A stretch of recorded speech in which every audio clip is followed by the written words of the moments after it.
Welcome to the 416th of the COVID calls. This is a daily discussion of the COVID-19 pandemic with a diverse collection of disaster experts. My name is Scott Gabriel Knowles. I'm a historian of disasters at the Korea Advanced Institute of Science and Technology. I'm coming to you live from Daejeon, South Korea. It's February 17th, 2022. And today I welcome New York Times staff editor Spencer Bocat Lindell to discuss the surging murder rate in the United States amid the pandemic. Just a reminder, you can usually catch COVID Calls live on weekdays at 7 p.m. Eastern Time. Just go to the COVID Calls YouTube channel to watch. You can hear COVID Calls anytime, recorded as podcasts on iTunes, Podbean, or anywhere you get podcasts. You can also keep up with COVID Calls via Twitter using the handle @US of Disaster or @COVID Calls. Please help spread the word and send suggestions for future guests and future topics. And as always, please feel free to suggest yourself as a future guest. I've been reading an obituary or a story of advocacy for those impacted by the pandemic, and I'd like to continue that now. This is the obituary of Judith Jude Donahue Ebbinghaus, which appears on legacy.com and also was featured in the Faces of COVID Twitter feed. Judith Jude Donahue Ebbinghaus, age 69, of Groton, Connecticut, passed away Monday, February 15th, 2021, due to complications of COVID-19. She was born April 16, 1951, in Fulton, New York, the daughter of Francis Donahue and Alice Frawley Donahue. Jude was a graduate of Minneshaug Regional High School in Wilbraham, Massachusetts. She studied education at Nazareth College in Rochester, New York, and later completed a master's in education at Eastern Connecticut State University. She began her teaching career in Wyoming, New York, and later moved to Connecticut and taught in Groton public schools, including Sacred Heart, Colonel Ledyard, Eastern Point, and Catherine Kolnoski schools for 38 years. She held many roles as an educator, including second grade classroom teacher, reading specialist, and literacy coach, among others. She ran the GPS summer reading program for many years and launched parent literacy courses to guide her students' families in supporting their educational potential. She believed in and saw the best in her students, and she connected their other interests to books to cultivate the love of reading and learning she shared with them. In recognition of her service, she was selected to the Groton Educators Hall of Fame. Volunteering was a lifetime value for Jude, and her communities benefited from her enthusiasm, force of nature, energy, and the life experiences she shared through the Girl Scouts, parent-teacher associations, and her daughter's schools and sports teams, as well as the R.E. Fitch Marching Band, the Connecticut Children's Medical Center, the New London County Ostomy Association, which she served as president, Youth Rally as a counselor for youth facing chronic illness, and the United Ostomy Association of America, for which she received the Convatec Great Comebacks Award. In her retirement, she was a kindergarten classroom volunteer at Catherine Kolnoski School, a therapy dog handler for Fairview Retirement Home with her husband, Charlie, and an avid quilter contributing to community projects to provide quilts to the homeless, hospice patients, new parents, and masks for elementary school students and frontline healthcare workers. Jude was a devout Catholic and a member of Sacred Heart and St. Mary, Mother of the Redeemer churches. St. Mary's, she served as a CCD teacher, a lector, and Eucharistic minister. She found immense strength in her faith and used it to face many challenges, health challenges throughout her life, and bring compassion, strength, and understanding to others facing similar challenges. Despite her health challenges, Jude was an adventurous traveler and loved exploring the United States, Ireland, Scotland, Alaska, Myanmar, Thailand, where she traveled for the birth of her grandson, Ronan. She approached new people and cultures with enthusiasm, warmth, and appreciation for different cuisines, music, and worship traditions. Throughout her life, Jude maintained an indomitable spirit and ability to turn negative setbacks into positive opportunities. She continually showed those she loved how to be stronger than they thought they could be and to live life to the fullest possibilities. She held her convictions and beliefs deeply, yet was not afraid to evolve in her opinions, embracing the LGBTQ community, working to become anti-racist in her thinking and actions, and deepen her understanding of the role of faith in social justice. Over her life, she empowered thousands of people in her students, learning to read, her co-ostmates to live with independence, her colleagues to become stronger educators, her family and friends to find joy and hope in unlikely places. The obituary of Judith Jude Donahue Ebbinghaus, who died in 2021, complications of COVID-19.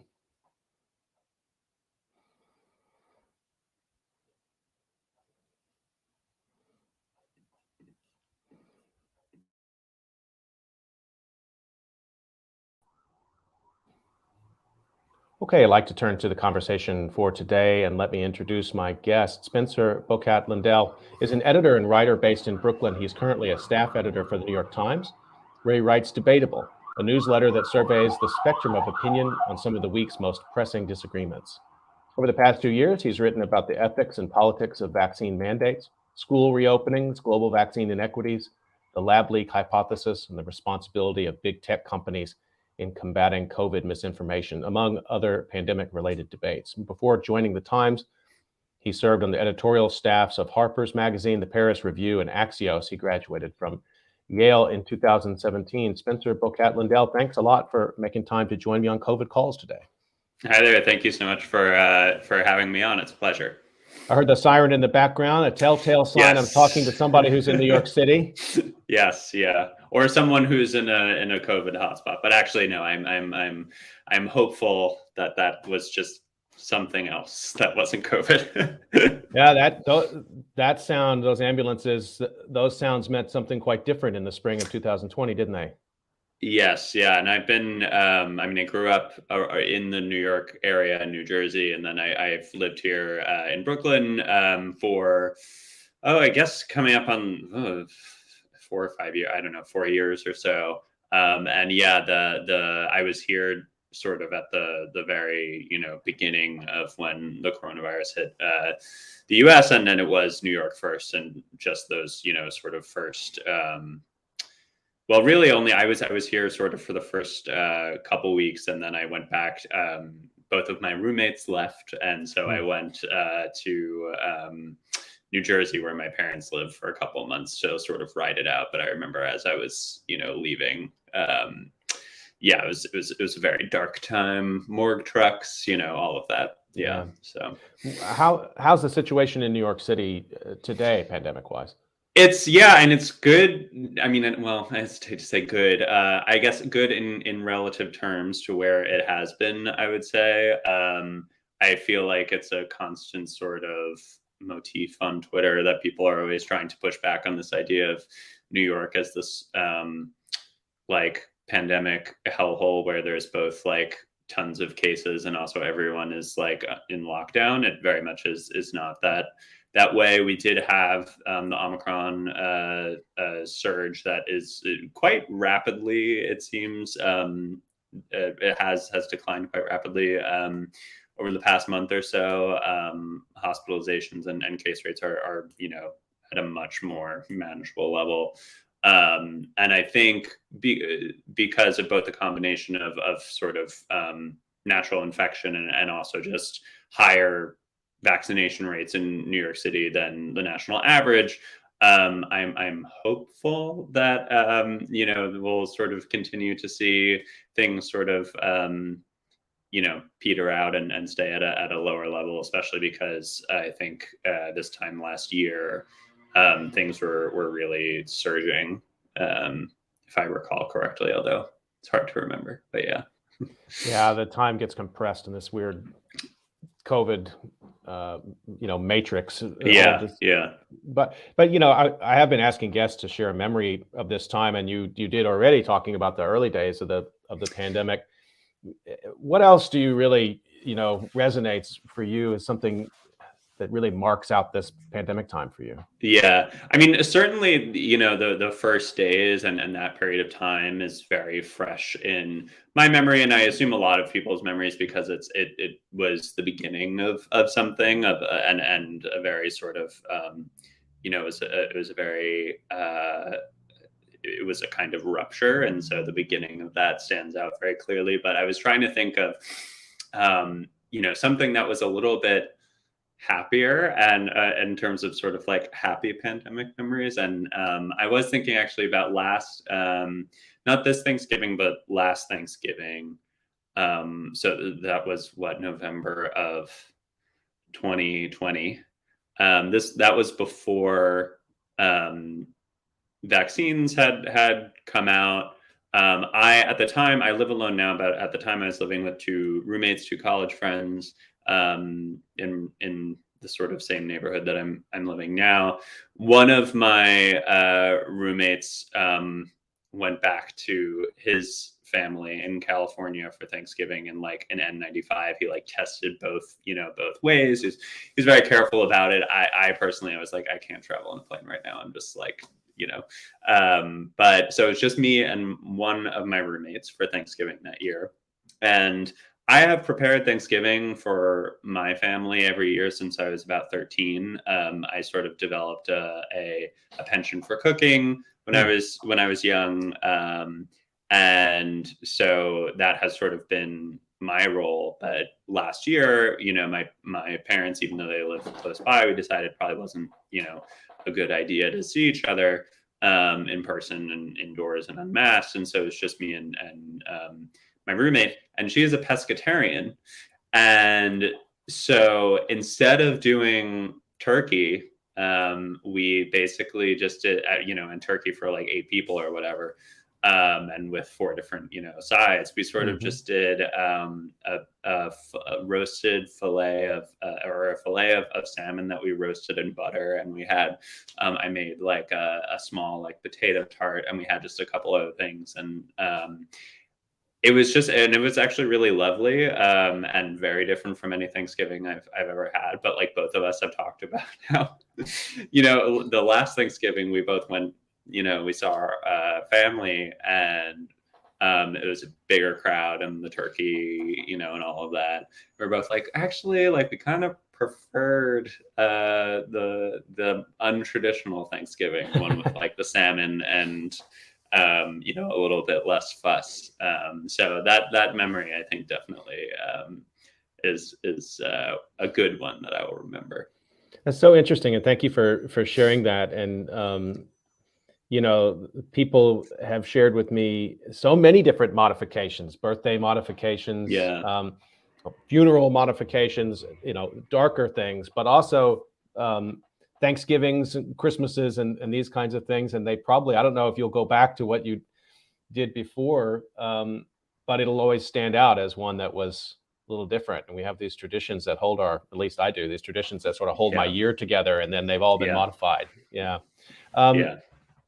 I want to ask you about the debatable, the column that you run, that you edit on the New York Times, and we're going to talk about the several of them. We're going to talk about the murder rape discussion first, but I wanted to just talk about the format first, actually, because and we were chatting a little bit before we came on. Look, speech, disagreement, argument, fine, all in the game in a democracy, very important. It's the lifeblood of news, but the both sidesing of complicated issues, the sort of random pulling of facts has, I think, just been really toxic to people's understanding. I don't think I knew how toxic it was until the pandemic hit. So first of all, a note of appreciation for what you do, but I'd like to sort of hear your philosophy of it.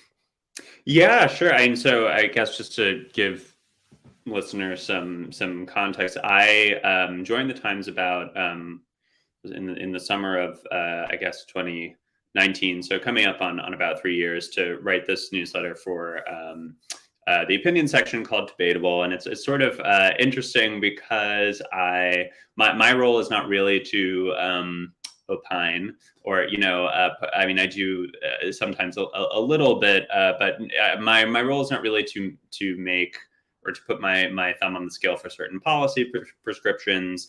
I'm not sort of, advocating for any one particular proposal, but my role is really to sort of, put all of the pieces that we have at the Times, but also, I would say probably half or more of the pieces that I cite come from other sources, and to put them sort of in conversation with one another and twice a week about a particular topic that is occupying a place of interest in the national conversation, and that changes a lot, obviously, and there's a big range. Sometimes it will be the question of sort of like, when should a president be impeached? Like, what constitutes high crimes and misdemeanors? That sort of famously ambiguous language in the Constitution. And then other times it will be like the Israeli-Palestinian conflict, and one of the sort of issues that, of course, returns over and over is COVID. And so, I think, to your point about, I think both sidesism, the times we used to have I guess it was I don't think it was a newsletter. I think it was sort of like a column type thing. And it was something, I want to say like Partisan Views, or something kind of like a left, right, and center situation. Mm-hmm. And you see a lot of, I think, newsletters and aggregations organized in this way, sort of trying to put left, right, and center, juxtaposing them. And I think that can be kind of constraining. I think it's constraining both as a journalist, but also especially, I think, for readers, because one, I think it primes them to see an argument in a certain way, but also just, I think the world is more complicated than those kinds of designations, and especially when it comes to things like COVID, I think it's actively unhelpful, because you sort of have to shove certain views into, or ideas about public health into these predetermined political ideologies that I think are unnecessarily it's an overused word, but polarizing. I think even I was writing something today about this question of, we're seeing a lot of mask mandates being rolled back in blue states, not just red states. And one of the questions that is sort of animating that is whether masking has any kind of negative effects on children's psychological or social development. And there's not a lot of conclusive evidence either way, but it is an interesting thing to that I think maybe a lot of Americans don't know, that in I believe it's the World Health Organization doesn't recommend masking for kids under 5, and I think in Europe their CDC equivalent, it's they don't recommend it for children under 12. And so the U.S. is kind of an outlier in that we do recommend masking for children above 2. And so it's one of those things where I think, because masking has become sort of a signifier of partisan identity, right, that it can be helpfully scrambled by bringing in these other examples of like, oh well, Europe is generally a little bit more left leaning than the US is probably, so that, and their pandemic response, some countries while not great, they've not they're better than the US. So, right, in terms of their death tolls. So, but then on the other hand, you see, places in East Asia, as I'm sure being in South Korea, where masking is seen as more of a, particularly I'm thinking of like Japan, where it's non-political in a completely different way. So. right. Yeah. So I try to get out of the mode of thinking that there is like, two views on everything, that they always track with sort of a left and a right, and that my only job is to sort of juxtapose them, because I think that sort of does a disservice to the issue. Whatever it is, it's usually more complicated than that, unless it's like something sort of like very DC politics, Congress, like anything to do with the Senate. Sure. Well, I mean, it is, it is a two-party system, Yeah, to quote The exactly. Simpsons. But I mean, I think so. There are moments when, of course, that's appropriate to understand American politics. But I mean, the other side of it, and I say this as an academic with great respect for the esoteric knowledge that my colleagues have, but sometimes these discussions can also just get so lost and diffuse in data points that it's hard to put together a coherent set of ideas that can then track to policy choices. And so again, that's what I like about your approach, and what I think others should follow is that, it's a wide range of perspectives, but it's not 50. You have to Mm-hmm. settle somewhere on Yeah. this.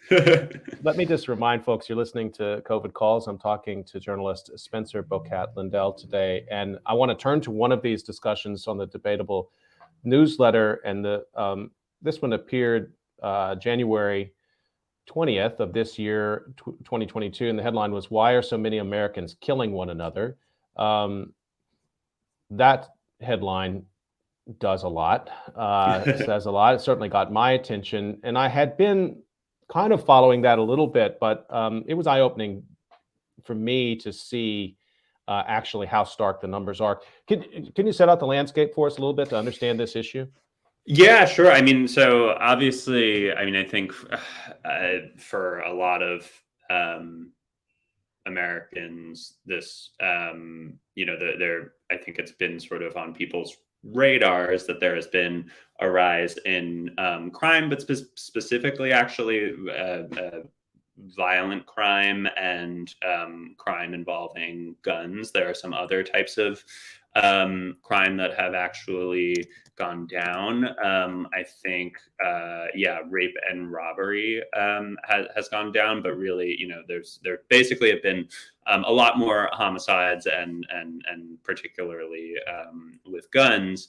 And it's still, I think it's important not to overstate the case or fearmonger.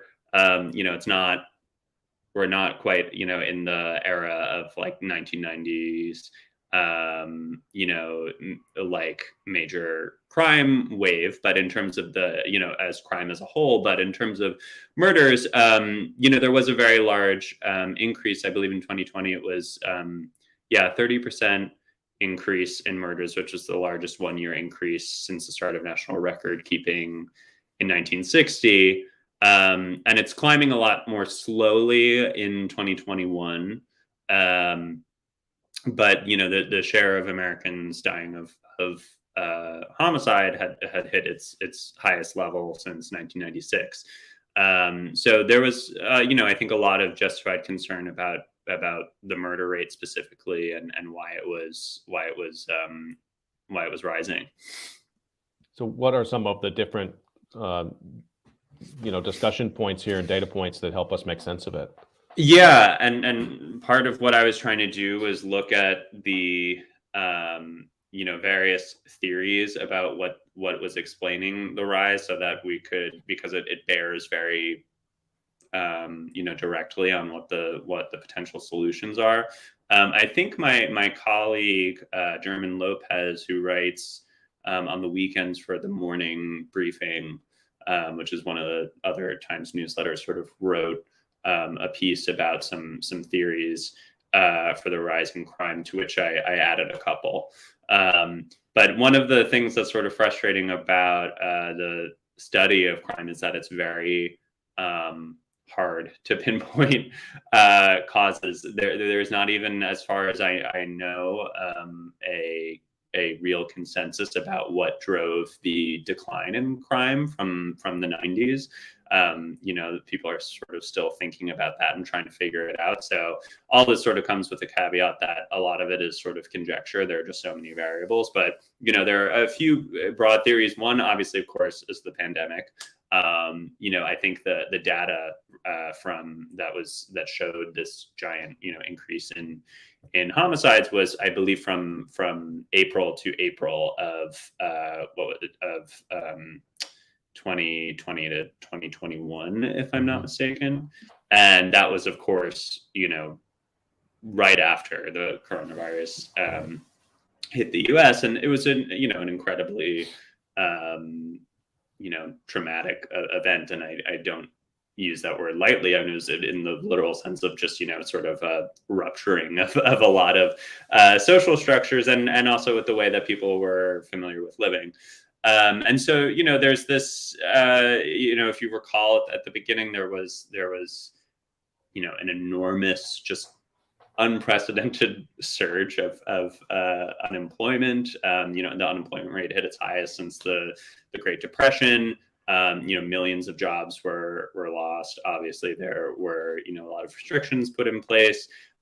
Schools closed, housing arrangements, were upended, social services were taken away, all of these sort of different factors. And so there's this idea in, people who study the sort of sociology of crime called strain theory, this idea that when there are these sort of external circumstances that may cause negative emotions, and when the sort of outlets for a healthier expression of those emotions are taken away, it drives people toward violent behavior. So that certainly is one theory. Another, I think, explanation that is more sort of materialist and has the sort of elegance of simplicity is that the first 3 months of the pandemic in the US saw a massive surge in gun sales. And there's a lot of, one of the sort of things that we know about gun violence that research consistently finds is that there is a sort of kind of a law of supply, that as the supply of guns go up, the number of shootings increase in a given area. And so I believe from the first 3 months or so of March to June of that year, the sale of guns exceeded predictions by 3 million. And then they spiked again in the wake of the Capitol attack. But if you recall, also sort of from March to June, we had both the pandemic, and then there was also the George Floyd protest. So there was just a lot of people who were buying guns. So that is certainly another thing that that theory has going for it. Is that we did see a decrease in other crimes like rape and robbery, but we saw an increase in murder, and the percentage of those killings that were perpetrated with a gun reached 77%. So 70% of murders were done with a gun, and that's more than in any previous year. So not only were more murders being committed, but a higher proportion of them were being committed with guns. Then there's also going back to the George Floyd protest, there was some theorizing around the idea of a kind of curdling of police community relations. Sometimes people have harkened back to what's known as the Ferguson Effect, which is this theory that after the Ferguson protests in 2014, there was also a spike in murder rates, and the theory being that, well, police are either scared or unwilling to do their job. And then some criminologists have sort of turned that theory on their head, and when there are these sort of very public instances of police brutality, then you have people who are much less willing to, or who are more hesitant to call and cooperate with the police, whenever a crime does happen, or when they think a crime might happen. So the thing about this theory that's interesting to note, though, is that it's not like the increase in murders was general throughout the country, and it was not tied to sort of cities or certain precincts or legislative reforms with policing. Of course, this has all played out amid a national debate about police reform. Right. And so a lot of people were interested to see, does this track onto any sort of ideological a map of which counties are maybe more serious about pursuing police reform.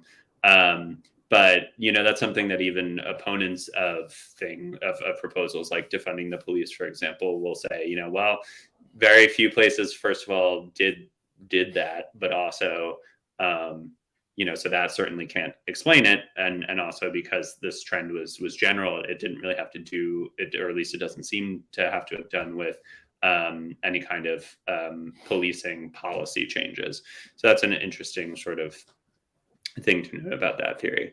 And a couple other theories that I pulled that I thought were interesting is this idea that there was also a decline in witnesses during over the last year. Just people were retreating from public space, and there's this idea called the Sentinel Effect, which is that the presence of sentinels in a given area, and those sentinels can be police, but it can also just be neighborhood watches or security guards, or maybe doormen, something of that nature. That just the presence of those people in public space disincentivizes crime. And of course, Right.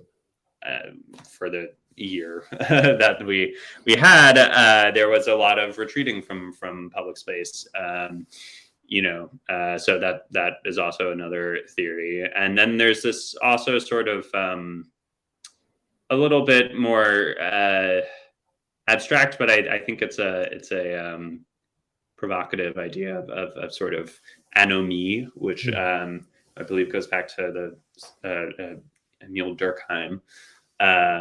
This idea of normlessness that happens whenever there's sort of a sort of traumatic social event, that the people begin to commit more crimes because they feel like there's no reason that they shouldn't. The sort of moral guardrails that would normally keep people abiding by the social contract have dissolved. And so what's interesting, I think, about this theory is that, and I believe it was Matt Iglesias who wrote a Substack piece about how there's all of this, antisocial behavior on the rise, and perhaps murder is just like the violent tip of that iceberg, because we also see that there are more car crashes, reckless driving, disruptive conduct in schools, certainly a lot of poor treatment of people in the service industry.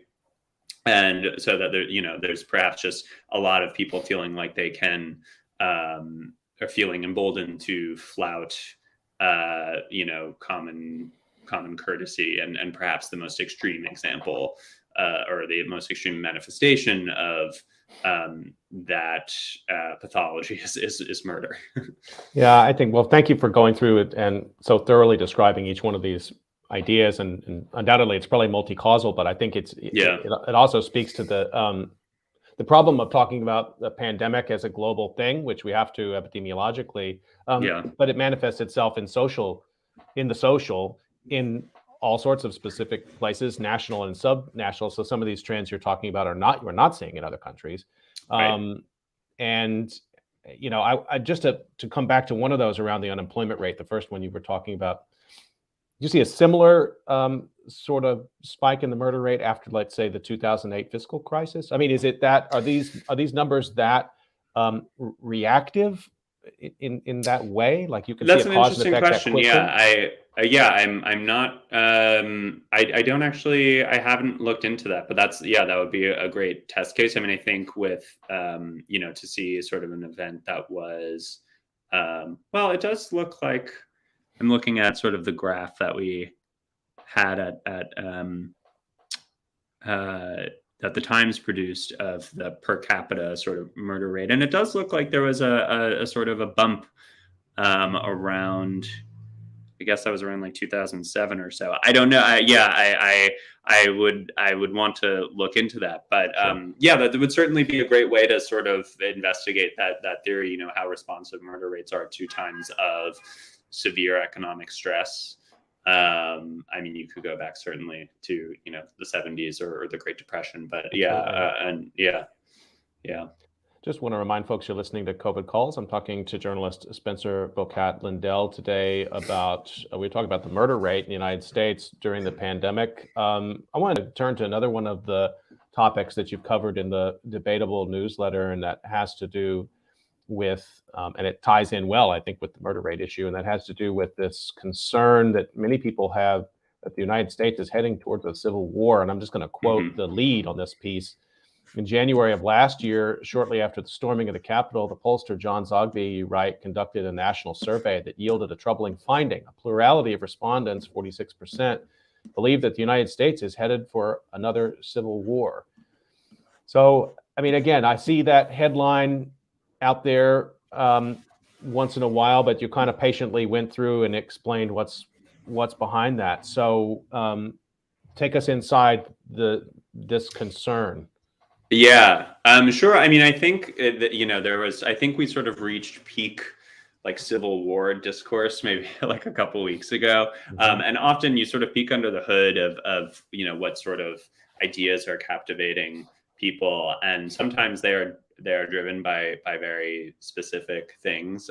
In the case of the Civil War discourse, I think it aligned very sort of neatly with the release of a few books that were contemplating this question of whether we could be seeing a new or another civil war in the U.S. There was one in particular that I mentioned, I think has been sort of the focus of that conversation by Barbara Walter, who is a political science professor at the University of California in San Diego. I'm forgetting the name of the book is How Civil Wars Start. And so basically, the thesis of her book, from what I gathered, I know she was looking at data that was, because she served on a committee to a CIA task force that monitors countries and evaluates the risk of civil conflict. And she was using the data set that task force relies on. And according to that data, the United States during the Trump presidency regressed for the first time since the 1800s from a democracy into what's called an anocracy, which is something between an autocracy and a democracy. And there are certainly that data set that she uses. I think the CIA task force that she served on forbade analysts from applying it to the U.S. specifically, but so that was sort of the reason for part of the reason for her book. But there have certainly been other, international organizations, organizations from an international perspective looking at the U.S. and sort of what's called democratic backsliding. I believe there was I want to say it's called VDEM, which I want to say a Swedish institute, but I don't want to get that wrong. They issued a report that that the Republican Party in the U.S. had sort of grown, steadily more authoritarian. The trend of which started in, I think they pegged it to like around 2010, around Obama's election, and it accelerated under Trump, such that the Republican Party resembles more like the far right sort of nationalist parties in Europe, rather than a sort of conventional center right party. Something like Fidesz, or I believe it's FD in Germany. So she was, Barbara Walter in her book was looking at this idea that we could be sliding into an anocracy, and when anocracies compared to democracies are at higher risk of civil war, and so that's sort of the concern there. One of the, I think, questions around this is, okay, well, what does a civil war mean in the 21st, in a sort of 21st century America compared to a 19th century America, and one that's not fought over slavery, and between North and South. And so part of, I think, the thesis requires a sort of re-engineering of what we think of as civil war. I cited a piece by David Remnick, who was saying it's not going to be this sort of like battlefield drama. It's going to be more like vigilante groups who are organized and carrying out attacks in various places, sort of militia groups, of which there many in the U.S. And there have been. I also cited a report from the Atlantic Council about how there's a sort of renewed alarm about the mobilization of these militias, especially in the wake of the Capitol attack. So, basically just this idea that the country is going to devolve into sort of random acts of political violence is the idea. And certainly, part of I think also what adds fuel to the conversation is there's a lot of I guess violent and at worst sort of provocative, revolutionary at best rhetoric among some of the more extreme members of the Republican Party.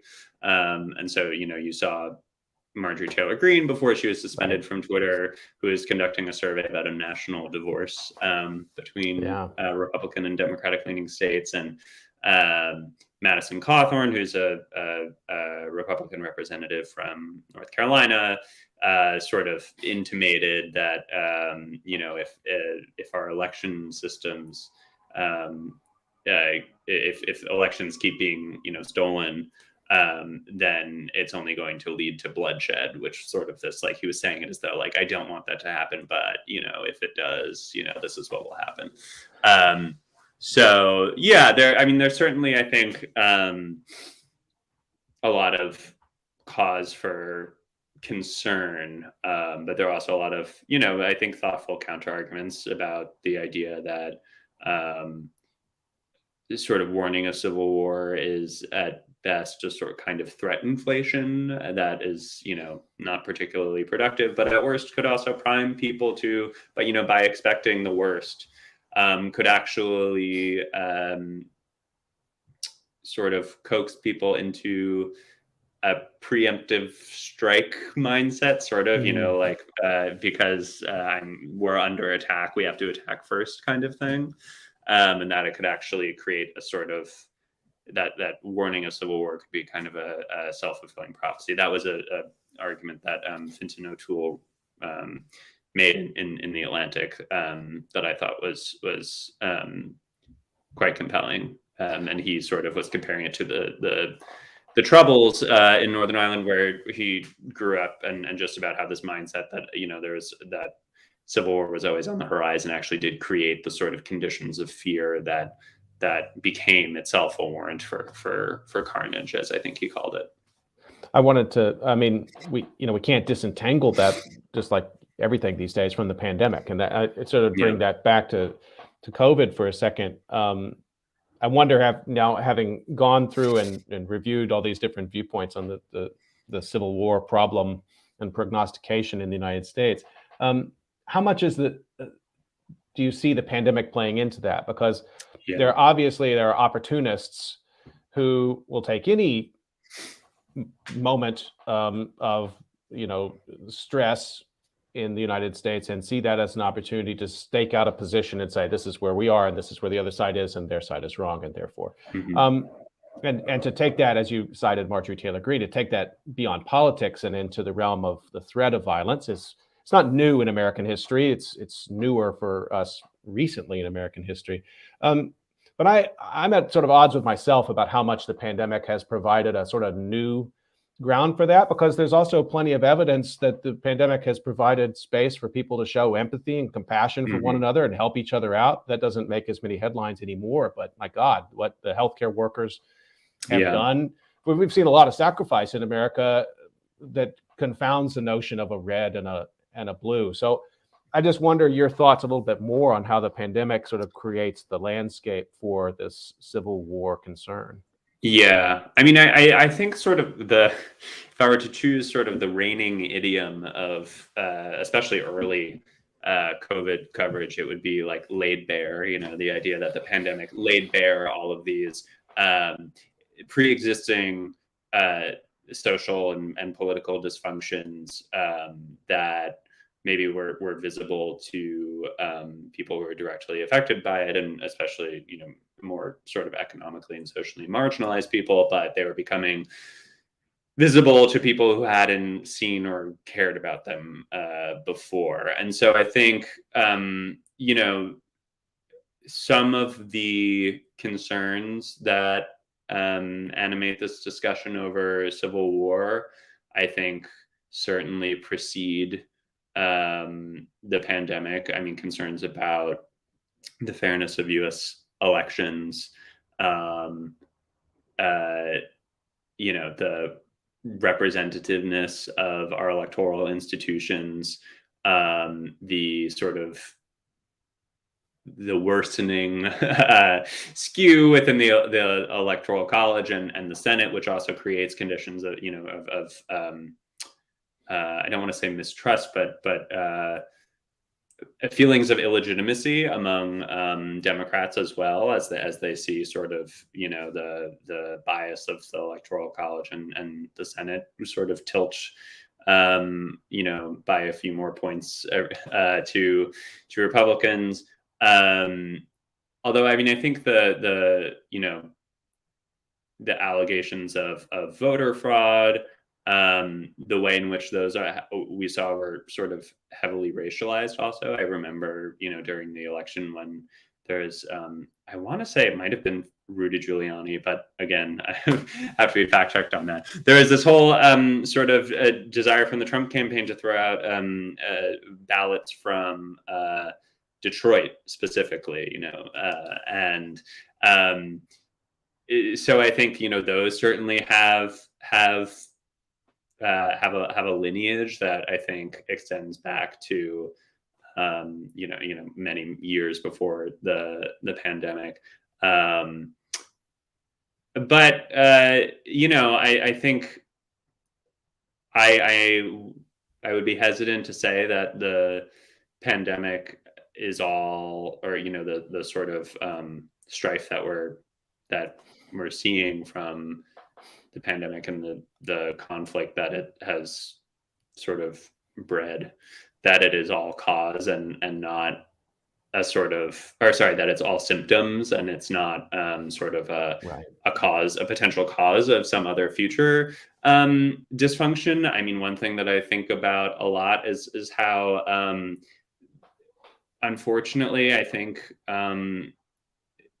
the pandemic has repoliticized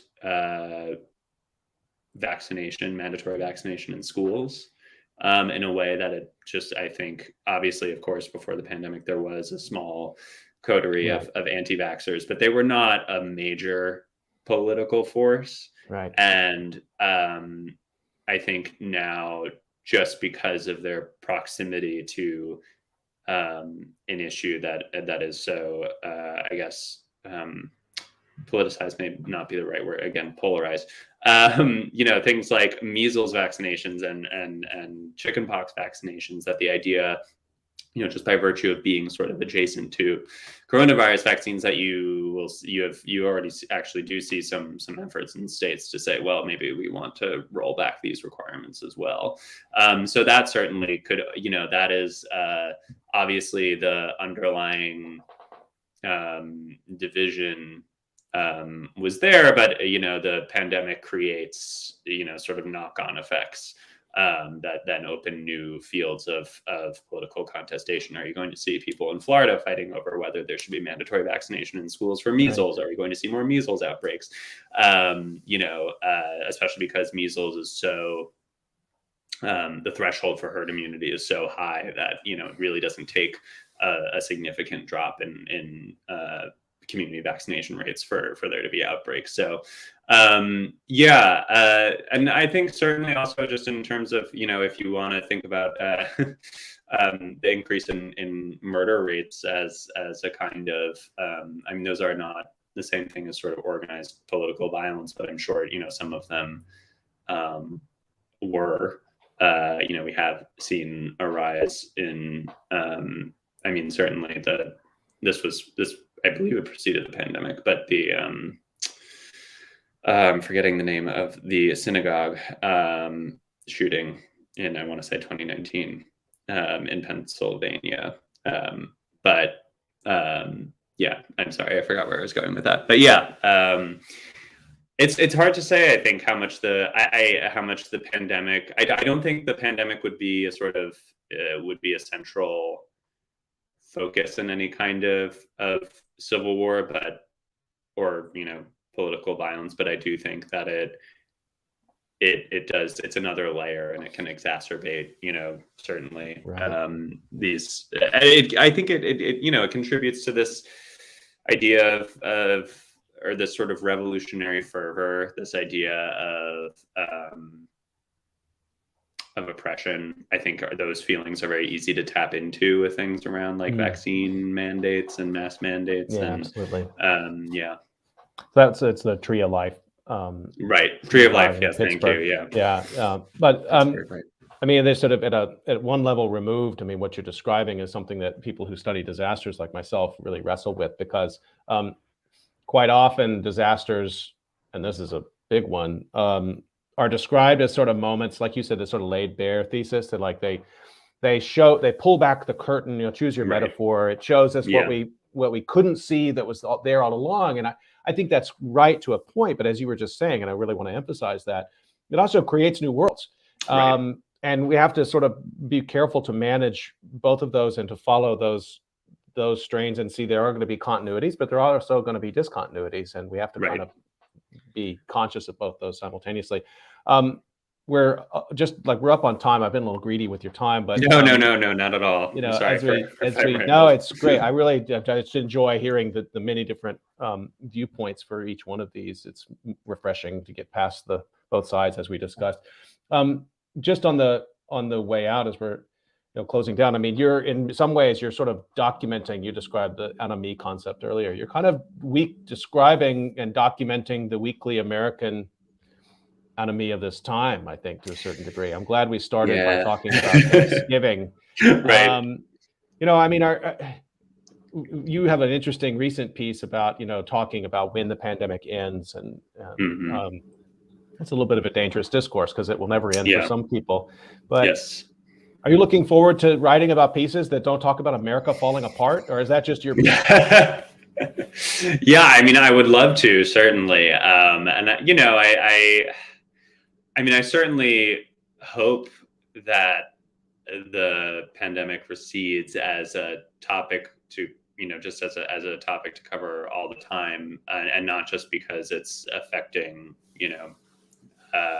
people who are out of view, because I do think that is a huge concern right now. There was a really thoughtful piece in the Times today by Greg Gonsalves, who is professor at Yale School of Public Health, but also a longtime AIDS activist. And I think Greg's and it's I think there's such there is a sort of moral hazard to talking about the end of the pandemic. There was also, because there's another piece that was in the Atlantic by I want to say Catherine Wu and forget Jacob Storm something. I'm forgetting the name. But it's about how the sort of idea, the term endemicity has so many, the end of the pandemic, as it's used as sort of a shorthand for that, has so many meanings that it doesn't really mean anything, and it's a deeply sort of affective term. It basically can mean sort of whenever people stop caring about it, or when people have sort of integrated the epidemiological conditions into their sense of normalcy, and that sort of affects how we think of diseases that are endemic today. Malaria, which kills 400,000 people every year. And I wrote a piece a few months ago about, or maybe it was more than that, about AIDS. And, in my mind, I was like, well, this is a pandemic. And then I was like, wait, actually, is it classified that way? And there's some disagreement. That in 2020, when COVID was sweeping around the world, it killed 680,000 people still, AIDS did. And which is really heartbreaking. But it's also just a reminder that I don't think most people would think of AIDS as a pandemic virus, that we are still. I mean, obviously, if you bring up AIDS, people will be like, yes, of course, there's still it's still a problem, right? But it's not really in, I think, the consciousness of a lot of well-to-do people, particularly in countries where you have access to antiretroviral treatment. And Right. so Greg Gonsalves's piece was, about sort of this danger that we could see a similar situation happen with COVID. Obviously, very different viruses, but you see a sort of a kind of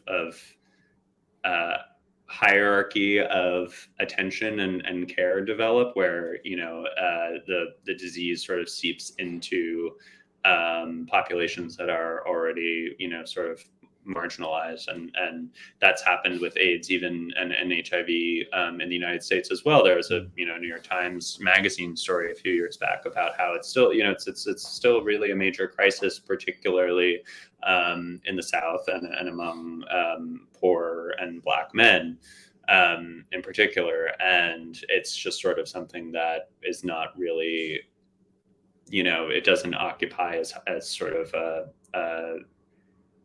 a central place in our discourse anymore. And is that, Right. Is that the end of AIDS? Like, obviously not for a lot of people. Right. Right. So, yeah. Well, I want to just remind folks you've been listening to COVID Calls, and you can usually catch COVID Calls at 7 p.m. Eastern Time.